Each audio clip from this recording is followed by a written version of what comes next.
क्या चुनाव लड़ने जा रहे हैं और अभी बिना तैयारी के तो संभल जाइए। बहुत सारी चीजें हैं, बहुत तैयारियां हैं आपको करनी, लेकिन उसमें से एक प्रमुख तैयारी टीम कैसे बनाए, इसको जरा ध्यान से समझिए। टीम एक बूथ पर कितने लोगों की हो, उन टीम में कौन कौन हो, ये सारा मैं भी बताने जा रहा हूं। एक टीम एक बूथ पर जो आइडियल नंबर है वो 8 होता है। ऐसा क्यों है?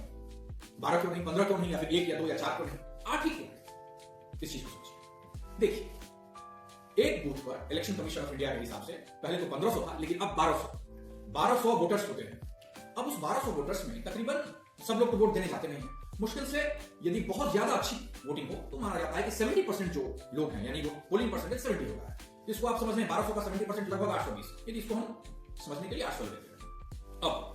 अब इस 800 लोगों में कोई ऐसा तो नहीं है कि सबको ले जाने की ही जरूरत है, कोई ऐसा आदमी आए जो सबको मोटिवेट करने की जरूरत है, सबको संसाधन देने की जरूरत है। उसमें से 70% ऐसे लोग हैं, 100 में 70 लोग खुद ब खुद इलेक्शन के दिन वोट देने चले जाते हैं। लेकिन पहले तो 1500 था, लेकिन अब 1200 वोटर्स होते हैं। अब उस 1200 वोटर्स में तकरीबन सब लोग तो वोट देने जाते नहीं हैं। मुश्किल से यदि बहुत ज्यादा अच्छी वोटिंग हो तो माना जाता है कि 70% जो लोग हैं, यानी वो पोलिंग परसेंटेज 70 होता है। इसको आप समझ लें 1200 का 70% लगभग 820, यदि इसको हम समझने के लिए 800 ले लेते हैं। अब इस 800 लोगों में कोई ऐसा तो नहीं है कि सबको ले जाने की ही जरूरत है, कोई ऐसा आदमी आए जो सबको मोटिवेट करने की जरूरत है, सबको संसाधन देने की जरूरत है। उसमें से 70% ऐसे लोग हैं, 100 में 70 लोग खुद ब खुद इलेक्शन के दिन वोट देने चले जाते हैं। लेकिन 30% लोग ऐसे हैं, यानी कि ये 800 और 800 का 30%, लगभग 8 3 24 240। अब ये 240 लोग ऐसे हैं जिनको इलेक्शन के दिन भी मोटिवेशन की जरूरत है, उनको विजिलेंस की जरूरत है। भाई कोई आए, वो आए कि नहीं आए, हमारा आदमी चाहिए जो देखे, हमारा आदमी वहां पर चाहिए, टीम के लोग चाहिए जो उनके पास जाए, उनको समझाए बुझाए और उनको यहां पर लाए। यदि उनके पास संसाधन नहीं है तो अपना संसाधन दे और उस पर गाड़ी पर बैठाकर, टेम्पो पर बैठाकर, जैसे भी उनको लाए, उनको उनसे वोट दिलवाए। तो 240। अब 240 को यदि आप, और एक रिसर्च जो है ये बताता है, बहुत बड़ा रिसर्च हुआ था जो कि अनुभव के आधार पर वो रिसर्च बेस्ड है, कि एक आदमी सुबह 7 बजे से लेकर और 5 बजे तक अमूमन एक इलेक्शन का जो समय होता है उसमें वो कितने लोगों को प्रभावित कर सकता है, मतलब कितने लोगों को समझा सकता है, कितने लोगों को ऑन एन एवरेज एक आदमी उसके घर से अपने जो पोलिंग स्टेशन है वहां तक ला सकता है, उसकी मदद कर सकता है।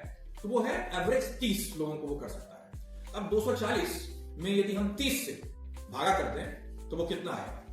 8। तो इसीलिए 8 लोग यदि आपकी टीम में हैं और यदि पोलिंग बूथ पर 1200 यदि वोटर है तो आपका आइडियली टीम जो है उसका गठन हो जाएगा। इसीलिए ये कहा जाता है कि एक इलेक्शन लड़ने जा रहे हैं तो एक बूथ पर आपको 8 लोगों की टीम होनी चाहिए। और दूसरा जो सबसे महत्वपूर्ण प्रश्न है कि उस 8 टीम में, मतलब वो जो टीम है 8 टीम नहीं, उस एक टीम में जो 8 लोग हैं वो कौन कौन होने चाहिए। तो 2-3 बातों पर ध्यान देना है आपको। गांव या फिर जो वार्ड है जिसके आधार पर वो बूथ बना हुआ है, वो टोले के आधार पर सामान्यतः नहीं होता, उसमें 2-3 कभी कभार तो 4-4 टोले होते हैं। और टोले जो हैं, और एक टोले में कई जातियां होती हैं, सामान्यतया 4 से 6 जातियां एक टोले में होती हैं। कभी कभी ऐसा भी होता है कि एक टोले में एक ही जाती है, कभी कभार ऐसा भी होता है एक टोले में बहुत सारी जातियां, लेकिन ऑन एन एवरेज 4 से 6 जातियां एक टोले में होती हैं। तो आपको क्या करना है, हर एक जाति से कम एक लोग आपके उस टीम में हो।